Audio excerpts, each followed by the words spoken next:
Bom dia. O prazo final para que a Comissão Parlamentar de Inquérito, a CPI da Saúde, entregue o relatório final das investigações termina amanhã, quarta-feira. Sobre esse assunto, quem tem mais informações é a repórter Stephanie Romero. A CPI da Saúde teve 3 vertentes de investigações.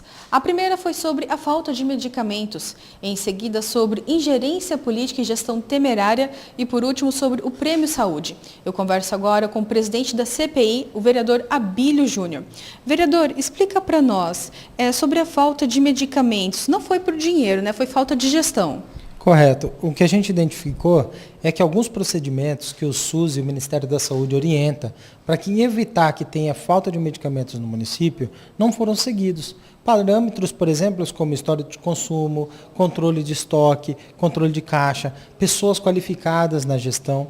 Então, vários problemas que nós identificamos se dá justamente por má gestão. Dentro do que o senhor está falando, é um caso muito sério essa dispensa de licitação, né? Inclusive, houve também casos de permutas entre os laboratórios e a Secretaria de Saúde. Correto.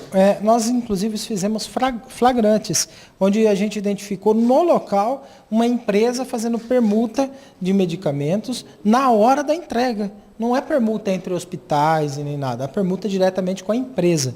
Também flagramos, por exemplo, a desconformidade de alguns contratos, flagramos, por exemplo, também a orientação de pagamento fora da ordem cronológica e vários outros processos que são desrespeito à lei, a Lei 866. Uma das acusações da CPI é da gestão temerária e política, denúncias de nepotismo de pessoas também não qualificadas que estariam trabalhando na Secretaria de Saúde, ou seja, apenas um cabide de emprego sem pensar se aquela pessoa tem qualificação para estar ali no local. Verdade, nós encontramos mais de 1000 indicações, planilhas, inclusive, organizadas, dizendo, isso aqui é do vereador tal, isso aqui é do político tal, isso aqui é do irmão do prefeito, isso aqui é do filho do prefeito, isso aqui é da esposa do prefeito, catalogados as indicações de cabide de emprego da Secretaria de Saúde.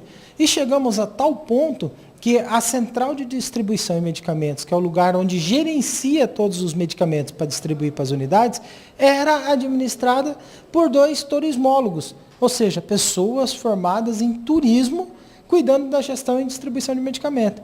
E nessas planilhas nós encontramos que uma dessas pessoas indicou em torno de 10, 15 pessoas para trabalhar dentro da mesma central de distribuição de medicamentos, sem avaliar sua qualificação técnica. Em relação ao Prêmio Saúde, que é uma outra questão, que é o terceiro objeto, esse Prêmio Saúde ele é um benefício que a Prefeitura Municipal de Cuiabá traz e que tiver a melhor produtividade.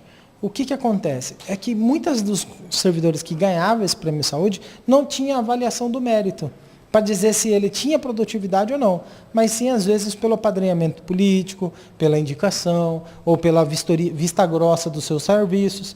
E ainda tem uma outra questão, que foi regulamentado alguns processos do Prêmio Saúde e eles não eram pagos em sua isonomia. Ou seja, o servidor de um lugar ganhava bem menos do que o do outro, aquele que tinha determinado conhecido ganhava mais um pouquinho do que o outro. Então, o Prêmio Saúde ele entra também nessa questão da ingerência. E diante de todas essas provas, essas acusações da investigação que será entregue no relatório nesta quarta-feira, qual será o procedimento, quais serão as medidas tomadas, providenciadas tanto pelos vereadores aqui da Câmara de Cuiabá, vai ser entregue para o Ministério Público? Quais serão os próximos passos? Olha, o compartilhamento com o Ministério Público, isso já é notório desde o primeiro dia da CPI, quando a gente apresentou a propositura. Mas as medidas a ser tomadas, as ações que deverão ser tomadas, aí é o relator, Dr. Ricardo Saad, vereador do município de Cuiabá, que é relator da CPI, que poderá dizer. E pelo processo de sigilo, ele poderá dizer isso apenas na quarta-feira, tendo em vista que a nossa reunião foi programada para quarta-feira às 14h aqui na Câmara Municipal.